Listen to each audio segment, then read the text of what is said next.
राजश्री शाहू शिक्षण संस्थेच्या सचिव मालुश्री विठ्ठलराव पाटील यांची जयंती विठ्ठल पाटील पॉलिटेक्निक इनाम धामणी येथे समाधीस्थळी साजरी करण्यात आली।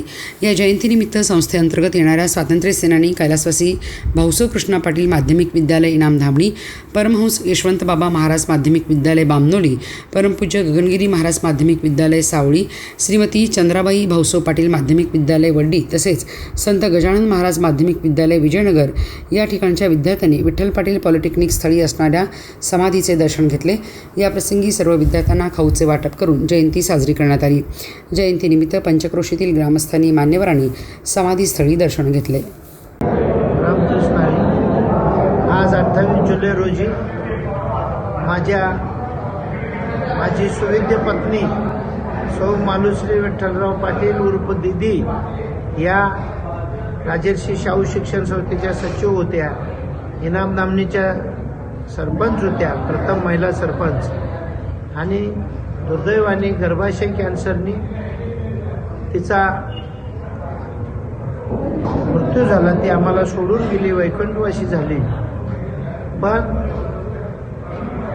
कीर्तिरूपानं ती गेली, जरी शरीरानं देहाने गेली असली तरी तिच्या सरपंच म्हणून केलेलं काम, संस्थेच्या सचिव म्हणून केलेलं काम, आणि मी माझ्या राजकीय चळवळीत फिरत असताना कुटुंब असेल, घर असेल, शिक्षण संस्था असेल, गाव असेल, ती पंचक्रोशी असेल, या सगळ्यांना हाताळणारी, सगळ्यांना बरोबर घेऊन जाणारी, अत्यंत मनमिळावू, अत्यंत सात्विक, सृजनशील अशी माझी पत्नी होती म्हणून नाही तर सर्वांनाच त्याची, माझ्या गावची ग्रामपंचायत ग्रामसेवक आली भेटायला आणि मला म्हणाली की अहो मी विचारायला आले की दीदी काय होत्या। मी म्हटलं काय झालं, तर म्हणाले की तुम्हाला काय विरोधक शिवाय देतात पण त्यांच्याबद्दल कुणी वाईट बोलत नाही, अशी सरपंच होणे नाही असं म्हणतात। म्हणून मी त्यांच्या स्मृतीला नमस्कार करायला हजर झाल्यावर आलोय।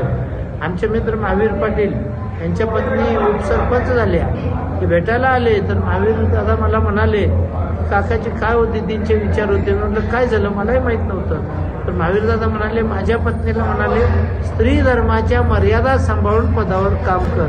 अशी एक आमची चरित्र संपन्न अशी महिला सरपंच आणि माझी पत्नी होती। शिक्षण संस्था सुद्धा माझ्या पाश्चात्य ती अत्यंत चांगल्या पद्धतीनं चालवायची, संसारी चालवायची, आणि तिचा आज जन्मदिवस आहे।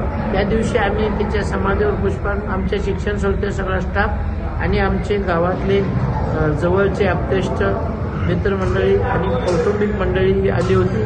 सर्वांना हे समाधीवर फुलं अर्पण करून त्यांच्या स्मृतीस अभिवादन करून हा भोजनाचा कार्यक्रम घेतला आणि ह्या सभागृहाला तिचं नाव दिलेलं आहे। आणि हा सभागृह आमच्या या पंचक्रोशीला अंकली धामणी, जुनी धामणी, बामणी या भागाला आम्ही फक्त वीज बिल घेऊन हा सभागृह वातानुकूलित आहे।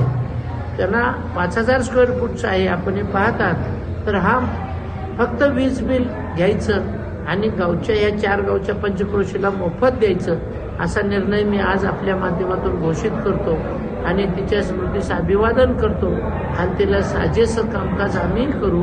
रामकृष्ण।